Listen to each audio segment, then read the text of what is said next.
we go. All right, we're back for another episode of the Evolving Adventurer, friends.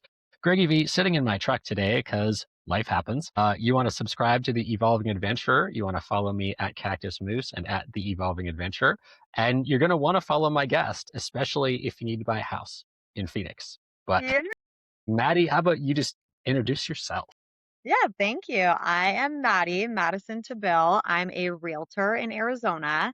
And I think it's cute. Did you say Greggy V? Yeah. It's funny because people like call me Maddie T. So it's Greggy V and Maddie T on the mic today. Oh, Uh, that's awesome. but yes, I'm a realtor in Arizona. I am like a jack of all trades. I have tried it all, been it all, but this is like the the career that I've like dreamed about for a lifetime. So it's like fun to introduce myself as like, I'm Madison to Bill and I'm a realtor. Yeah. And you have an inspiring goal that I happen to hear about by sitting in a coffee shop and overhearing you make a selfie. Yes.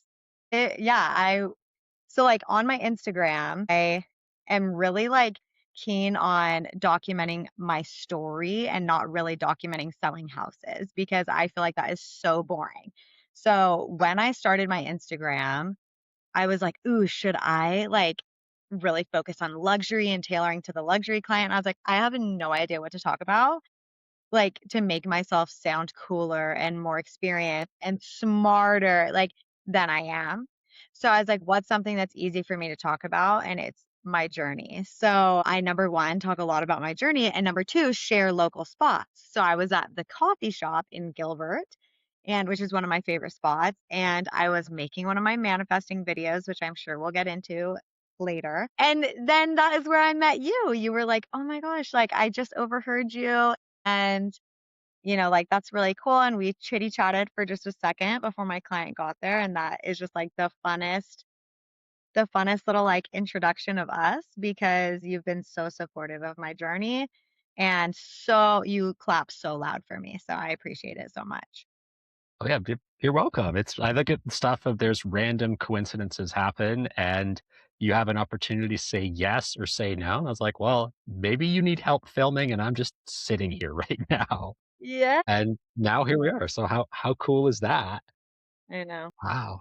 Wow. And how did real estate become your passion? Yeah. So I come from a family that my uncle is really successful in real estate, like one of the most successful realtors in the world. He sells in Orange County, California. So I was really young when he started, really young. So I don't remember really what it looked like when he started, but I know what it looks like now. And, I watched him just like get more and more and more successful. And I think that I had like the most eye-opening experience where I was like, "Whoa, that's what I wanna do." About, like, 9 years ago, he invited me to go, so he is, like, one of Tom Ferry. I don't know if you're familiar with Tom Ferry, but he's a huge, like, mentor in the real estate industry. And Tim Smith, my uncle, it was one of like his first like people. And so now it's this incredible success story for Tom Ferry because my uncle is so successful. So my uncle was speaking at the Tom Ferry conference in Anaheim and he invited me to come and I was like, "Oh yeah, absolutely." Like, like my family's really close and like he's always wanted multiple of us to get into the real estate world.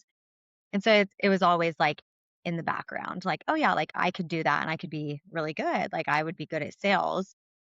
And so, yeah, I was pretty much sold at the conference, like, hearing him speak and hearing everybody speak, not just my uncle, but just, like, being a part of that. I remember on the plane ride home being like, "Okay, this is what I'm doing," and at that time, my husband and I had been trying for a baby. And I was like, "You know what? Like, it's not time yet." Like, we'd been married for like 4 years at that point. I was like, "It's not time for me to have a baby. I want to like focus on my career." And my uncle told me before I left, like, "If you're going to do this, you better like be prepared for the first 2 years to be hell. Like, you better be ready to grind for 2 years. If not, don't do it." And then yeah, I got home from the conference and found out I was pregnant. Like, found out I was pregnant a couple weeks later, but I had already signed up for real estate school, so I was like, "Okay." I'm gonna do it. I'm gonna do real estate school. And that was kind of the birthplace of like my drive, my fire to like want to sell real estate. Dang, I that's know. quite the quick turnaround there. I know. And what are I'm not in with it, but what are the skill like what is useful or what is your background to go into that that's been helpful as you're documenting your journey? I definitely feel like obviously real estate is sales focused. And I think that like one of my best qualities is I can sell myself. Like if you put me in like I'm really good at job interviews. I always have been. And it's super weird talent, but I'm good at job interviews. And so like now that I'm older and I kind of understand why I am the way I am and who I am, I'm like, "No, I'm just good at selling myself. I believe in myself." And I think that that is such a huge fundamental part of sales and selling real estate is it's like I'm not of course I'm selling them the house. I'm selling them the idea of moving. I'm selling them the idea of that specific house, but it's also like I'm selling them on the idea of me and why they should be confident in me and believe that, I'm better than any other realtor, like that I will do better for them. And what is the background you have before realty to get into that? Literally nothing. I mean, I can't say nothing, but like I have I'm just a passionate person and I love to try new things. I always have loved to try new things and I'm a very fearless person. I'm not afraid to fail. I never have been. So, like growing up when I was in high school, I wanted to be a detective. And college, I was studying criminal justice and I knew like, okay, if I'm going to be a detective, like I have to start by being a cop. So you know, long story short, I got hired with Mesa PD. I was their youngest recruit. It was everything I ever wanted. That wasn't for me. Like once I was doing it, I was like, that's not for me. And then like, if I were to fast forward the 10 years from then to right now, my husband and I owned a brick and mortar bakery and I was the head baker for this random bakery called Sweet Tooth Fairy. And then we started our own thing and I owned a bakery and I was a childbirth doula and I was just so many random jobs. But when I was younger, I used to feel like I'm a quitter. Like every time I like get off the ground and get momentum with something, I just quit. And now that I'm older, like I don't feel that way. Like I was slightly embarrassed in my younger years that like I had tried so many things and been so many things. But now I'm like, no, I think that it's really incredible that I'm not afraid to fail and that I had an interest in something, a little spark. And I was like, oh, let's just like tend to that fire for a little while. But I mean, ever in my adult years, like real estate was always the thing that I knew I was going to do, but I just held on to like that little thing that my uncle said that like the first 2 years are going to be hell. And I am not like a dip my toes in kind of girl. I'm like an all or nothing kind of girl. So I knew like if I'm going to do it, I want to do it right and I want to full send it and be like the best that I can be. And, I have 2 kids and my kids are grown, they're both going to school in July. And so yeah, because in Arizona, we start school in July. That's crazy. It's crazy. But they're going to school in July, and so I really feel like I can, like, give it my all at this point. Yeah, and the amount of just transferable skills you would have that are gonna help you connect with someone or have that little piece of something to build that trust seems huge with such a diverse background and knowledge base. Thank you. Yeah, I mean, it's true. I honestly think that, like, the biggest thing, though, is, like, when you say, like, "Oh, like, did any of those things, like, help you or, like, teach you the skills to succeed in real estate?" I honestly think that, like, the 2 biggest things is I'm not afraid to fail and I am not gonna quit. Like, and that's what I've heard. Obviously, I'm so new in the game and I'm absorbing everything that I possibly can from people who are so much more successful and experienced than me. But, like, anybody who is good in real estate always says that they're literally good because they just didn't stop. So it's like the realtors get weeded out. It's so hard. There's a trillion realtors, but like there's not a lot of good ones because people just quit. That, it's hard and they just give up before it can ever get off the ground. So it's like I'm just going to persevere. I'm just going to push no matter how hard it is. And good for you for doing that.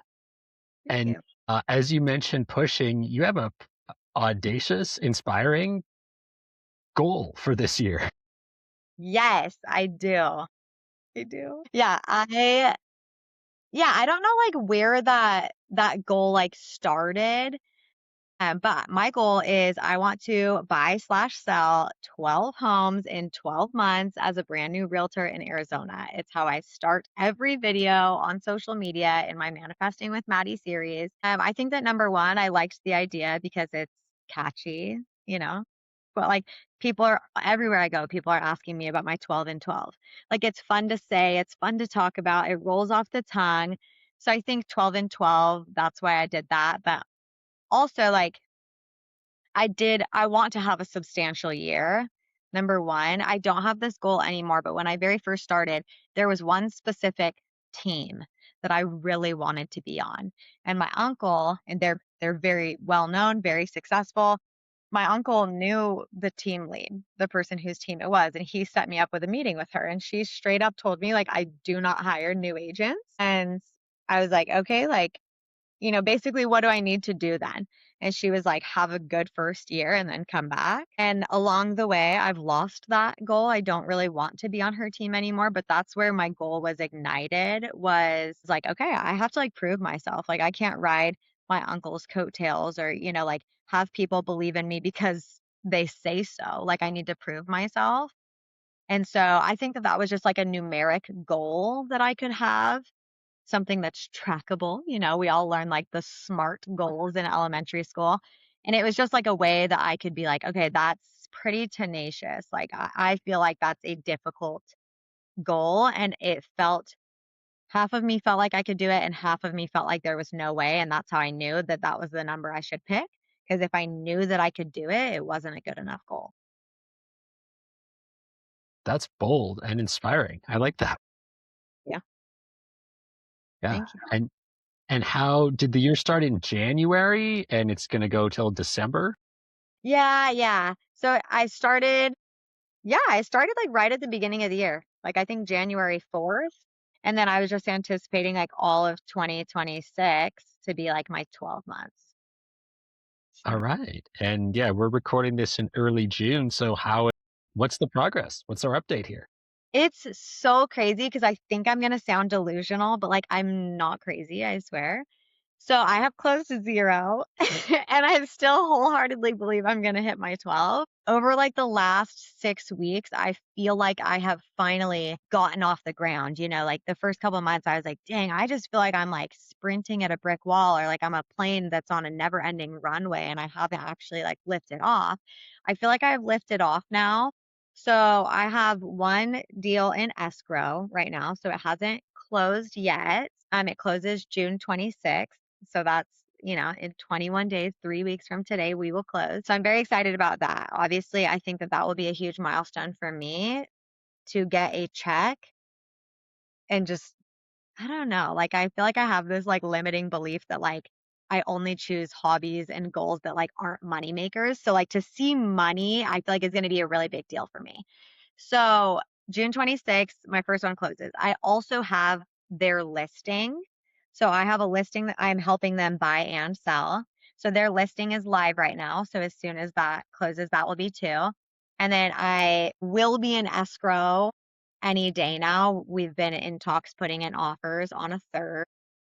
So I don't like counting things before like, contracts are written up, but it's so certain that I feel good about it.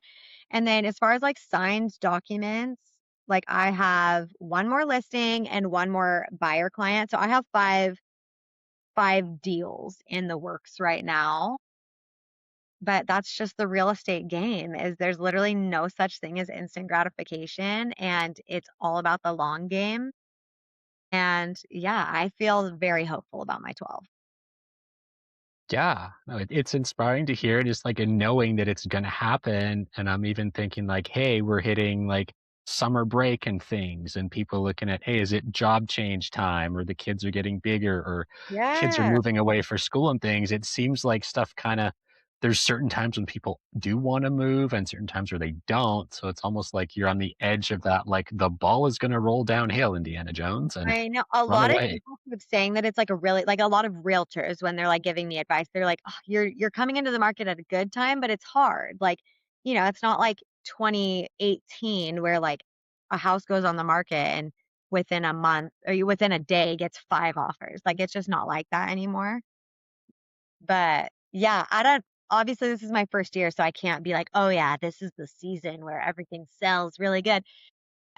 But I do know that, like, obviously a lot of people don't wanna move in the summer, but also there's a big group of people that do because they wanna move before their kids go back to school. So, we'll see. Yeah, no, that's exciting. And yeah, good vibes. See if anybody needs a realtor in the Phoenix area, follow Yeah. what is your I forget your Instagram. Yeah, at madison.az real estate. Okay. Yeah. That's what you can do. And I'm curious now, like your experience like in it, like the ups and downs of things, like what has kept you going with here's your goal, some success, what keeps you going day to day in the face of rejection or nothing seems to be happening, but there's that knowing that stuff is happening behind the scenes. Number 1, like, I will say that, like, I feel so supported on social media. So supported. People like so that is a big thing that keeps me going is I'm shocked. I only have 1,100 followers, and not only because if I saw all 1,100 of those people lined up, that's more people than I can even imagine. So I'm so grateful. That's so many people that follow me, but they are so loyal and support me. So definitely like that keeps me going. I have so many talented realtors and people in the industry who follow me who are constantly sending me words of encouragement and advice. And I really do read every single message. And I'm just so like I have the attitude of gratitude where I'm just so grateful for that. So that for sure. As far as like the lows and the highs, I think that like one low that I don't know if people talk about it or not. I'm pretty vulnerable, but like money. Like, I write my credit card is maxed out right now. Like, like, immediate like, I have $8,000 in credit card debt just on that one credit card. So, like, I think that seeing the money, like, pile up and not being paid out on anything is really hard, and it's really scary, and I hear a lot of other professionals in all industries message me and be like, if I have an idea, for example, like where I'm like, "Oh, I'm gonna print 1,000 of these and deliver them to people." I'll get messages of people being like, "Dude, but how are you affording to do that?" Because I haven't had anything close. So I think that that is a hard part, is the finances and just believing in yourself and trusting that, like, if I pay into my business, it will pay back to me. So that's hard. And then for sure, like, I can't even really say rejection's hard because I personally don't think rejection is hard. Of course, there are some days where it gets to me, and there was about a month period, like a month ago, where I was just telling my team leads, like, I just need a win. Like I am to the point where I'm feeling pretty discouraged and frustrated and sad. And I never wanted to give up. I've never wanted to give up, but just feeling over it, feeling like, what am I doing all this for? I need a win. And it was that week that I went into escrow for the first time. So I just held on, and then it paid off. So I would just say that, like, I just thought of one. One of the biggest hard things for me to learn in real estate is that there is no such thing as instant gratification. I am very much like a need to know person. I'm very routine, very scheduled, and like I want to know everything. So the fact that like you can't plan on things in real estate and there's no such thing as like, I'm having a conversation with someone, they're like, "Oh, I wanna sell my house," and then we sign contracts that day and we list their house the next day. Like, that just doesn't happen. So it's such a long process, which has really kind of been an uncomfortable thing for me to learn that just be patient and it's the long game. It doesn't need to happen like right now. And the good things, yeah, I mean, the support from social media, the connections that I've made.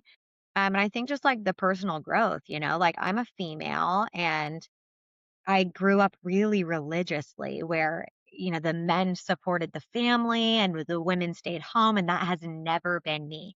I've always been career driven. I've always wanted a career. Like I said, like a minute ago, I had this limiting belief that like anything that I'm good at won't pay me out.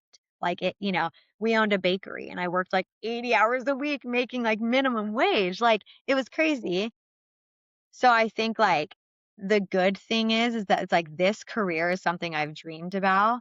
And it's like I just can't comprehend like the ceiling height that it's like I'm a female and I'm just doing what I want to do. Like I'm doing it with my kids. Like I feel empowered all the time that it's like, yeah, I'm a female who wants to work, who is working and doing it while I homeschool my kids.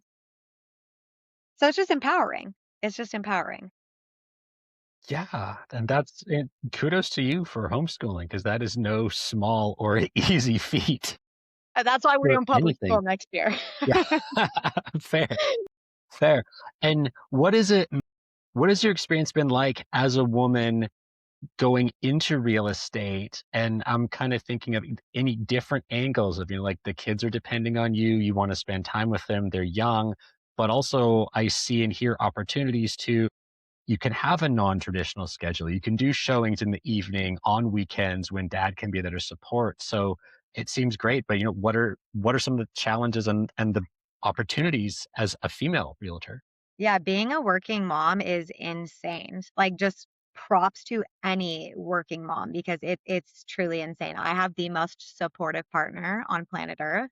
Like, he's incredible, and that makes it so much easier having a partner who believes in me and who's willing to pick up any and all slack. That is a huge, huge thing. But, when I very first started, I just remember being like, "This is so not fair." Like, a man will never have to, like, feel the guilt of, like, "Well, I'm supposed to stay home with my kids," or, like, "What do I do with the kids?" Like, because their job traditionally is to just provide.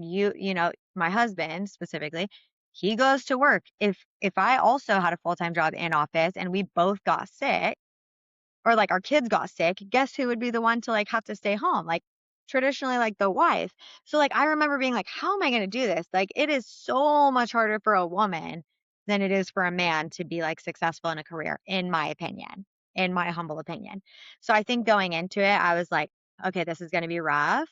And it has been rough. It's had its struggles. Like, me and my husband will both be working. And let me go get my computer charger. I didn't realize I was so low. Yeah. Is Yeah, that no okay? problem. Okay, Yeah, cool. yeah, totally fine.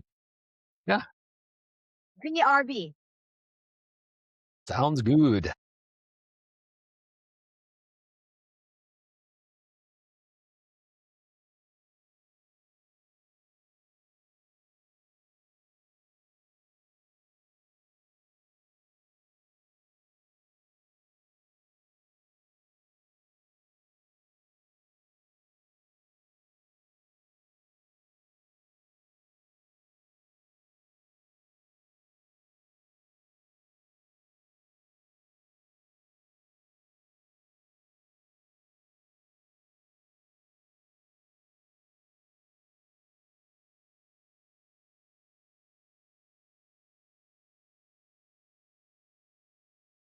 Okay, I am back.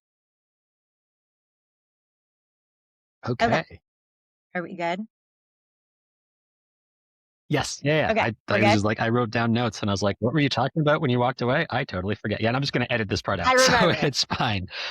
Okay, perfect. Okay, cool. I remember, like my husband and I sitting down and we're both working but the only name that my kids are saying is mom, mom, mom. And I just freaked out. I was like, me and your dad both work, but yet I'm the only one who can't get my work done. Like I'm the only one that like isn't respected. I'm the only one who like, like my work isn't respected. Like anyways, it was just like one of those low moments where you just have a freak out and you're like, "What the heck?" But I'm so grateful. Like I am so grateful that I have a career that I can take my kids to. Like very often they're coming with me. And I love the example that I set for my kids that it's like my life didn't stop when I had you.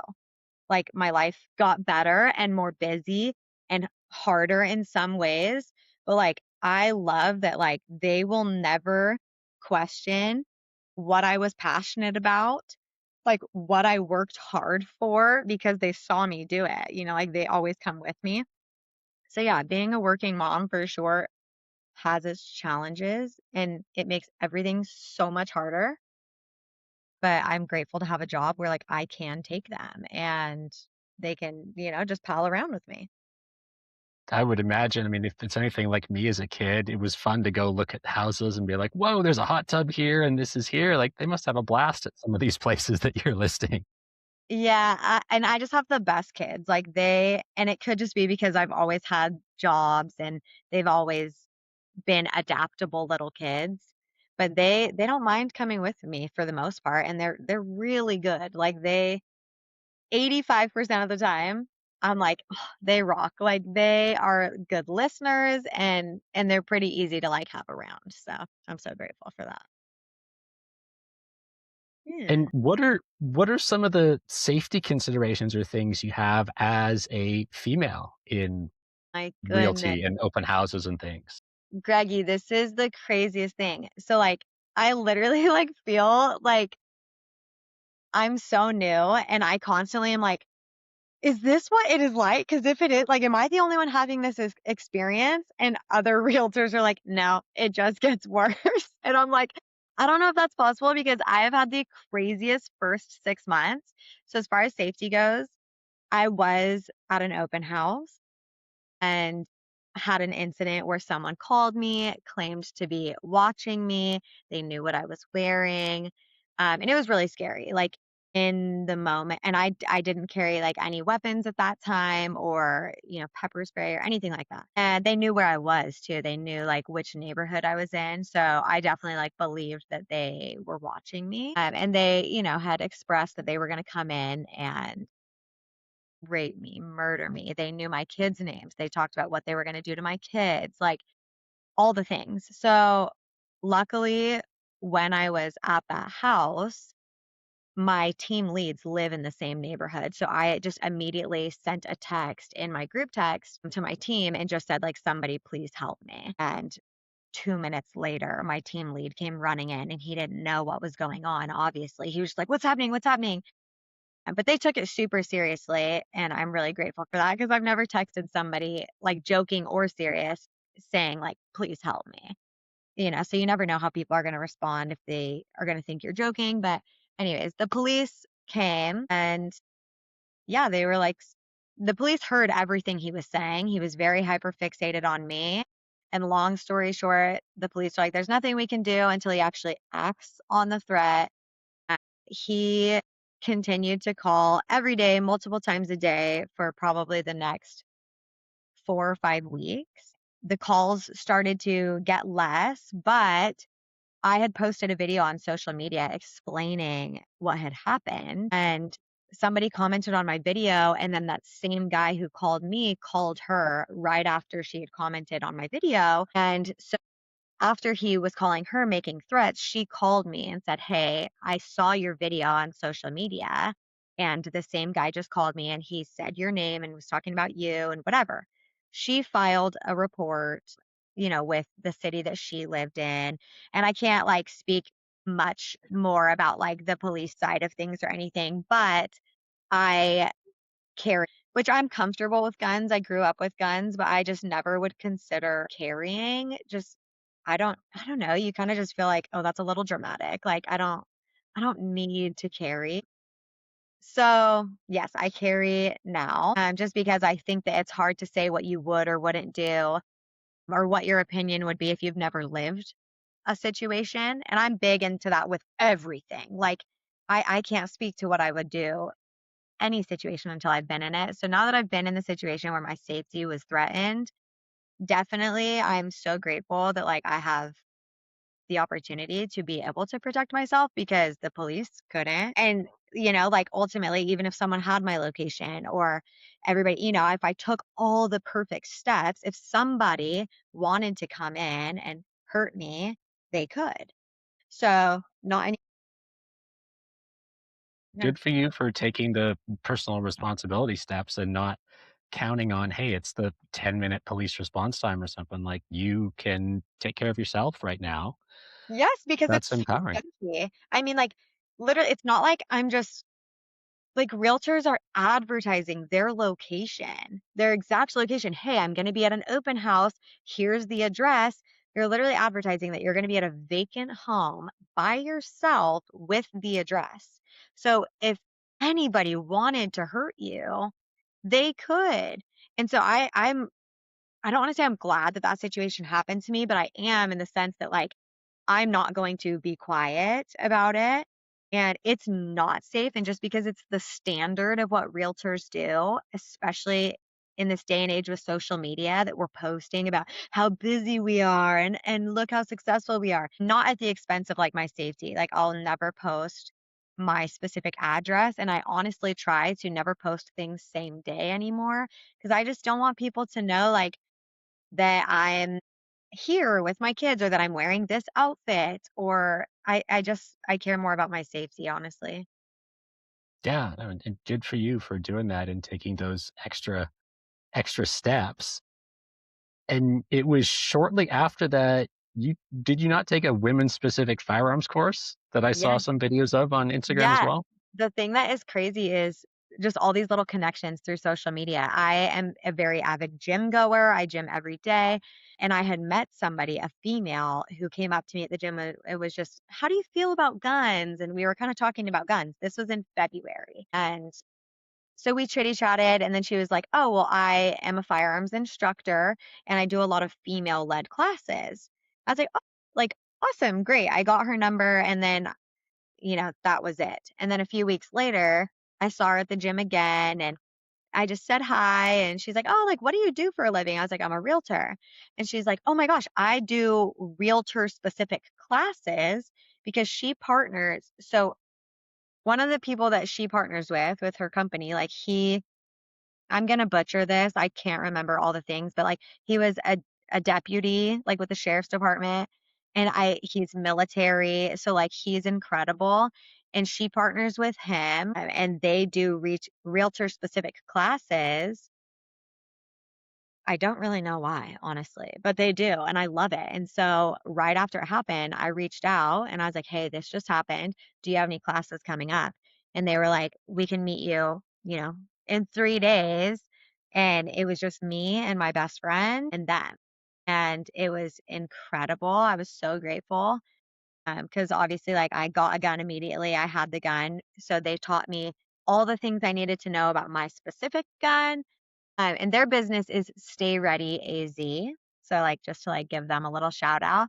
But, I was so grateful for them just because they took you, if you're going to have a gun, you better be like very responsible and know all the things and trained to use it, especially because I have kids in my house.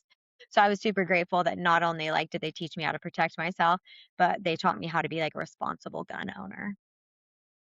Yeah, that's incredible. Stay ready, AZ. We will Yeah. put them in the show notes. I wanna Yeah. talk to them now Yeah. too. Yeah. No, you should. They're super awesome. That's great. And what was it like? Because I mean, I'm in Canada recording this. Arizona is a very different place in regard to that, but was there a level of intimidation? You mentioned having a background with firearms, so, like, a level of intimidation or nervousness or anything like that going in? And what was the course experience like? Well, it's a weapon or a tool, and, your safety is of paramount importance. Yeah, I would say I have a really good general knowledge of firearms. I grew up shooting them for fun. And then when I was in the, police academy, we all got not assigned a weapon, we could choose which weapon. So I had chosen a Glock when I was in the police academy, and I currently have a Glock just because it feels kind of like home. Like I'm like, oh, I've had like that's like a weapon I feel comfortable with. And going in, I would say I felt comfortable. I knew how to work it. But I didn't know all the specifics. I knew that my specific, I didn't know all the specifics. So I was a little bit intimidated and I didn't want to like sound dumb, but the instructors did so, so well about just making sure that it's like, no, no, none of this is stupid. Like you need to know every detail about it. So we spent the first like hour and a half talking about the weapon and then we fired. And I would say like with the class, the only thing that was surprising is it's not just like target practice. Like you're practicing for self-defense. So the target that you're shooting into is like a human. Like it's like a human cutout and it shows the organ and you're talking about like where you'd want to shoot them. And they were explaining that at 21 feet away is where if you shot someone who was running at you, they would still be able to get to you from 21 feet, which is a pretty far distance. So we practiced from multiple different feet, 21, 14, and then right in front. And I totally started crying when I was standing just like 3 feet from the target. And you don't even aim. You just like lift the weapon and you unload it. And I totally started crying and I was just like, sorry, like that's like a lot. Like that just feels like a lot. And they're like, yeah, like you're not alone. Like women who have been abused or who have had scary situations happen to them. Like this is a very normal thing because it's not a hypothetical. It's like this is, like there's somebody in front of you. And yeah, like I would say like that like I don't like ever like talk about it because I don't want to like sound weak. But, like the experience that happened to me was really scary. And I, I would say that that was like the first time in my life that I felt afraid for my life. And so yeah, like it was an eye-opening experience all around, but I was a little bit surprised to feel, like, overcome with that emotion. Yeah,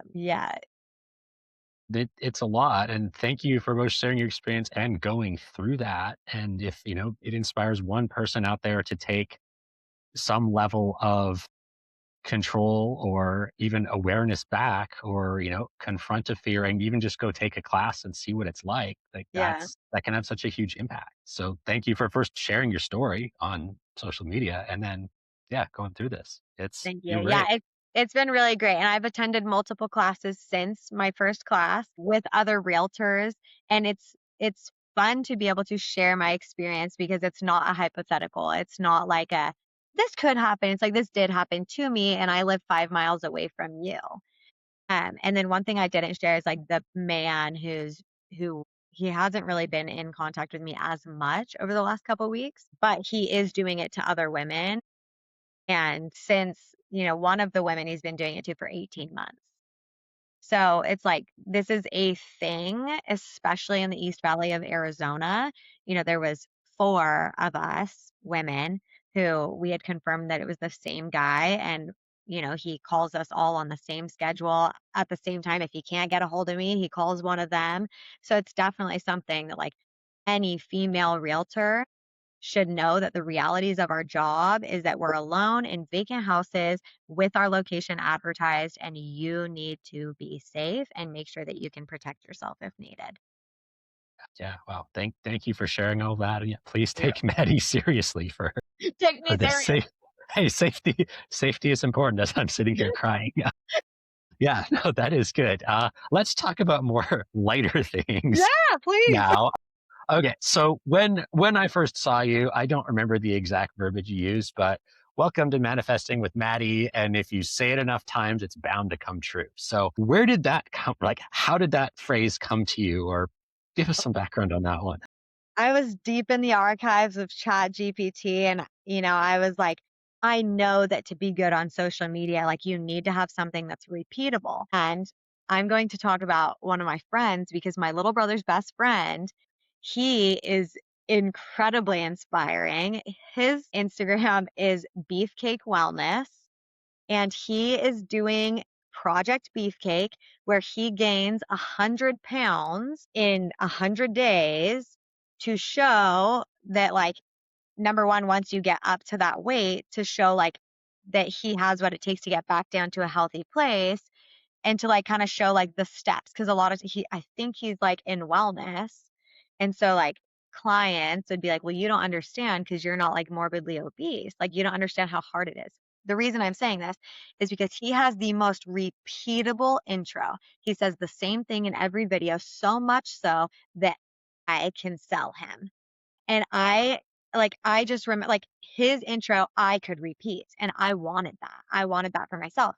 So I was like, I need something repeatable that if somebody were to be like, who's Maddie? They'd be like, Maddie, like she's looking to buy or sell, like buy slash sell 12 homes in 12 months as a brand new real estate agent in Arizona.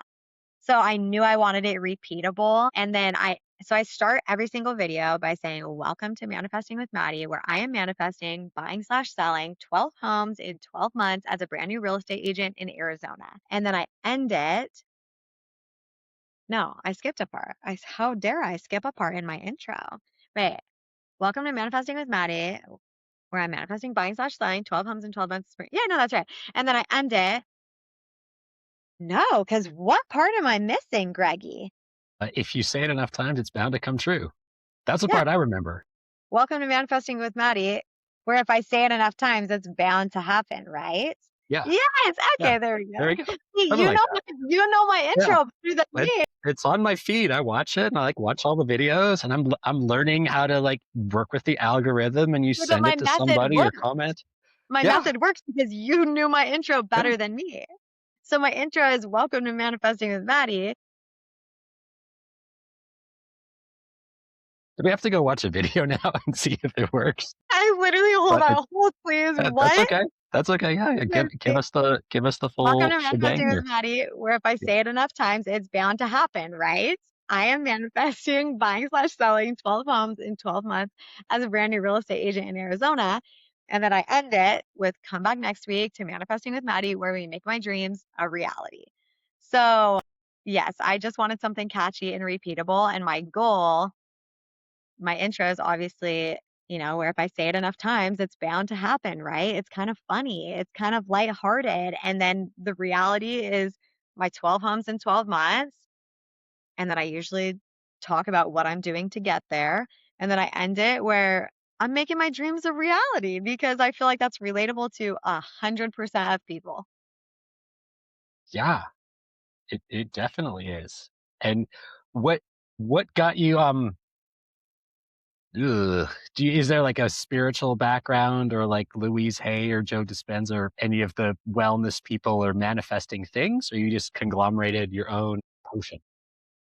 I just made up my own potion. I just made it up. But I will say, like, I'm inspired by a lot of people, but I'm not like super set on like one specific person. Like, I grew up really religiously. So obviously, like, I do believe in God and I believe that, like, obviously, like, what is meant for me will be. And a lot of that, for me, is led by God. But not just that. I mentioned earlier the attitude of gratitude. And I do believe even more so, not in like a religious aspect, but in a spiritual being one with the earth and the universe is that like the more you put something out, my energy, like I feel like I'm giving off this energy of acceptance and of I want to learn. And in return, the universe is giving me people who want to teach me and who can be mentors to me. So I really am like I wouldn't say that in the past I was a huge manifester, but I definitely am big into like, what you put out into the world's going to give it back to you. So Yeah, that's a great sentiment. And I think more, hopefully everyone out there can appreciate that and do that. There's a lot of, hopefully. yeah, we could use a lot more positivity in a lot of Yes, things these I days. know. Not just that, like, yes, positivity, but also I am so sick of social media and like that everybody has to copy everybody else to stay on trend and that like trends are so not creative. I'm a very creative individual. Like I love to paint and I love to like I'm just left brained in that way. I love heart. So, like, it does drive like, I don't wanna do anything that anybody else is doing, and so that's why I'm huge into, like, "Well, I'm just gonna share me, because if I share me, it's gonna be different than what everybody else is doing." But yes, we need more, obviously, good people, but, like, authenticity and creators and originality and people just being genuinely themselves. Yeah. Yeah, I find myself much more inclined to watch someone where it's not the perfect curated image or the perfect press Yes. release to go with what happened. It's like, well, here's me crying on the side of the trail or in the open house or that amazing Easter egg thing that you did from Rutgers. Like, that's freaking brilliant. Thank you. That's much more what I'm drawn to than like, here is this brand, here is this person, Yeah, I agree with perfect. you. Everything's perfect. No, I'm not even following. I don't follow that. I Yeah. follow the one giving me the honest opinion. These shoes are garbage. Great. I appreciate hearing that. I might Yeah, disagree, thank but I you. value that you can say that and not be concerned with your sponsor or whoever else. Yes, I crave that, and I feel like the tides are turning where the overall audience of social media is craving creators, actual creators, people who are creating things from their mind and not because they're seeing it and replicating. I think that people are craving, yeah, creators and not replicators. Well, yeah, and you don't need to have a huge following if it's the right people that are gonna make an impact. And 175,000 followers might be great, and you're Yeah. getting comments and free stuff. But if you have, what was it, 1,100 and people are engaging and you're making your goals, Yeah. that's as valid. Yeah, I actually posted a video maybe a week or 2 ago saying that because I don't want this to come off conceited at all, but, like, I get quite a few people who message me saying, like, "Hey, what are you doing to grow your social media? Like, I love what you're doing." And I'm always like, "Let's jump on a call, like, let's talk about it." I'm totally down to share what I'm doing and hope that it works for you. But I was sharing a video about that and about what I'm doing on socials, and I shared a story, which is somebody on my team had a video go viral on Instagram, and it got I think it was I think it was like 164 million views, like some outrageous number, and it didn't produce a single lead. So she got like thousands and thousands of followers from it, but it didn't produce a single lead. And of my like people, my clients that I have right now, half of them are strictly from social media. So it really is, I think about the quality and not the quantity. And I'm constantly reminding myself of that, that it's like, I don't care how many followers I have. Of course, I want more because I want my message to be, more widespread. And I want, obviously, a bigger following to get more clients. But ultimately, it's like, yeah, it doesn't matter if you have 1,000,000 followers or 1,000 followers. It matters which followers are going to convert into clients. Yeah, yeah. And here's to more of them showing up and more of Cheers. them connecting. Again, follow Maddie on Instagram. Period. If you can't find her, connect with me. I can connect you. Yes, please. Please follow me. Yeah, gosh, and I'm curious now, you mentioned, like, you go to the gym every day. So, like, what Yeah. does you're a mom, you're working, you've got your big goals. What does your self-care routine look like, and how does that fit into your day or your weekly schedule to make sure you're doing what you have to for you?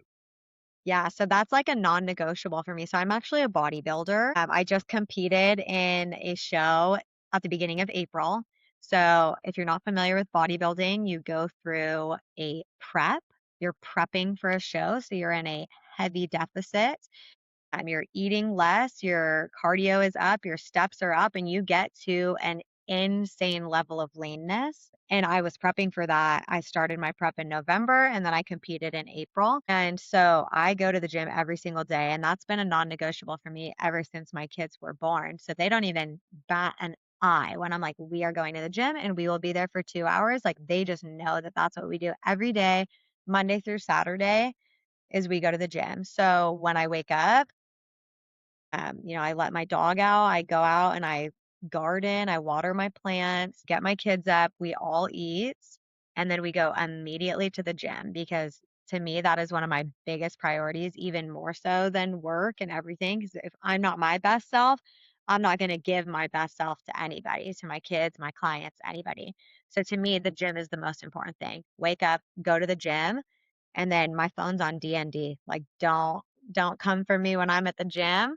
And then we get home, eat lunch, and then the day starts. Like at 11 o'clock when we're eating lunch, then I'm talking to clients, I'm talking to my kids, I'm talking to my spouse, I'm doing all the things that life brings once I've taken care of me. I love I like that. There that's been a theme with the different athletic moms I've talked to is like I create the time, I make the time, but it's important and Yeah. yeah, Yeah, it is interesting because I love obviously talking to athletes. I've been an athlete all my life.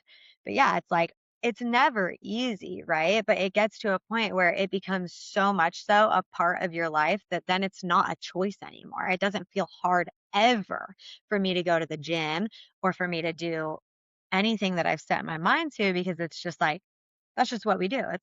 It's a non-negotiable. It's a part of my life. And, I think that that like relates to anything. It's like the more you do it, the easier it is to do. So good for you going out there. How did the show go? Did it go as well as you'd hope? it did not go as well as I hoped. I did not have a good experience, but there's one thing that like I've told myself since I was a little girl and that I've told my daughter is that we don't quit on the bad days. You can quit anything that you want, but it's not going to be on a day that's bad. So after the show, like it really was a pretty negative experience for me.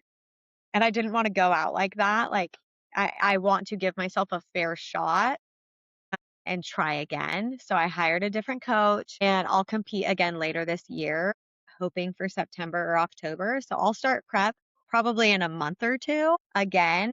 But yeah, I like it. I like to be challenged and I like the routine of it. And so I'm excited to just give it another go.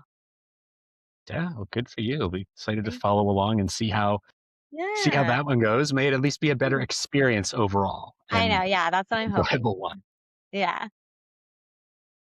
Wow. As what What are some tidbits of advice that have helped you throughout your life? And I'm thinking in the context of, I think that was a little girl that came in and asked Yeah. for you later, like thinking of yourself at that age to where you are now, like what's helped or what advice would you have to little 6 or 7 year old Maddie? Yeah.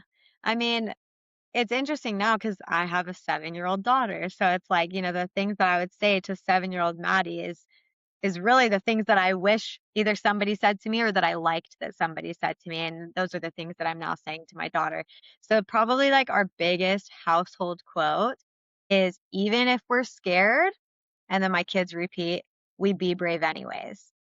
So, yeah, we apply that to everything. Like my son's a skater and he's really gifted and he does some big drop-ins. Like he's dropping in on some huge ramps and he'll be like, I can see he's tripping and he's scared. And I'm like, hey, even when we're scared. And he'll say, we be brave anyways. And it's just special because, before my show, I was going through a lot, and my daughter, like right before I went on stage, is like, "Mom, like, are you excited?" And I was like, I'm pretty nervous. I'm pretty scared. And she's like, just be brave anyways. And I was like, okay, like I can do that. And that really applies to anybody or anything. Like even as an adult, I think adults are so afraid to fail. So afraid to fail. Like as kids, we tried everything. We tried new sports, we tried new hobbies. We were always trying new things. And adults don't do that anymore. Like we don't just explore for fun because we're so afraid we're not going to be good. So, yeah, like starting a new career, I am scared.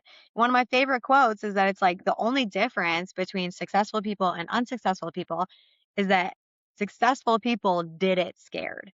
So it's like I'm scared. I'm scared at my amount of debt. I'm scared that my kids are going to think that I'm always working. I'm scared to put all this work in and not get a client. I'm scared to fail at my 12 and 12.